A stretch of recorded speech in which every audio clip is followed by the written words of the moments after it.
اللہ ناراض ہو جائے تو روح کی شاخوں سے سکون کے پرندے اڑ جاتے ہیں۔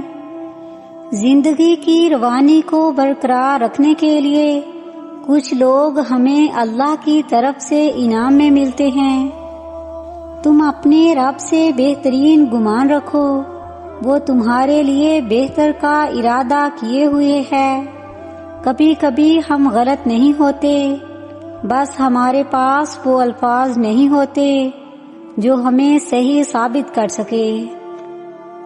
آپ کو اپنی پسند اور خواہش کے عین مطابق چیز صرف اور صرف بازار میں ہی مل سکتی ہے۔ لوگوں کو ان کے عیبوں سمیت قبول کرنا سیکھیے۔ اچھے لوگ اتفاقاً نہیں ملتے، بلکہ ان کی اچھی نیتیں ان کو اکٹھا کر دیتی ہیں۔ جینے والوں کی قدر کیجیے، مرنے والا اپنی تعریف نہیں سن سکتا۔ اگر مخلصی کی طلب ہو تو پہلے خود خالص ہونا پڑتا ہے۔ معاملات کو تھوڑا خراب ہونے دیا کیجیے تاکہ پتہ چل سکے آپ نے کن لوگوں کو چنا ہوا ہے۔ آپ کے وہ الفاظ بھی تحفہ ہیں جو دوسروں کو آگے بڑھنے کا حوصلہ دیتے ہیں۔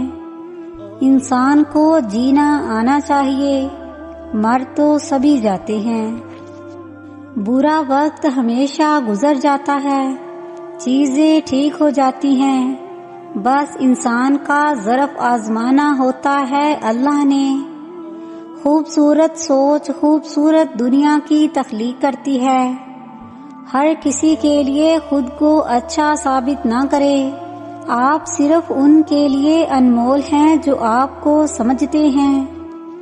اس کھڑکی کو بند کر دیجئے جو آپ کی ذات کے لیے تکلیف کا باعث بن رہی ہو، پھر چاہے اس کے پار کا منظر کتنا ہی خوبصورت کیوں نہ ہو، خزاں جتنی بھی سخت ہو، کچھ پتے کبھی نہیں گرتے، وہ اپنی شاخوں کو کبھی نہیں چھوڑتے۔ لہجے اور الفاظ کی خوبصورتی وہ خصوصیات ہیں جو آپ کو بن دیکھے انسان کا دیوانہ بنا دیتی ہیں۔ دل چہروں سے زیادہ پرکشش ہوتے ہیں۔ کچھ لوگوں کی کشش کا راز وہ زبان کے بجائے روح سے گفتگو کرتے ہیں۔ ایک دن آپ سمجھ جائیں گے کہ بات کرنے کے بجائے خاموش رہنا، قریب آنے کے بجائے فاصلہ رکھنا، انتظار کرنے کے بجائے بھول جانا آپ کو کم تکلیف دیتا ہے۔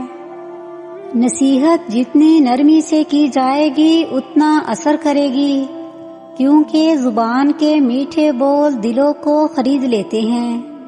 اپنی شخصیت کی تعمیر ایسی کی جائے کہ کسی کے ساتھ مختصر سا سفر مستقل یاد بن جائے۔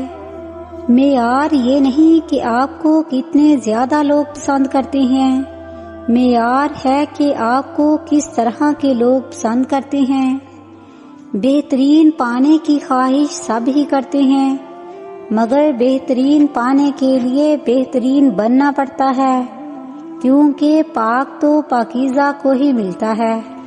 اچھے وقت کے آنے سے پہلے 5 نشانیاں ظاہر ہوتی ہیں۔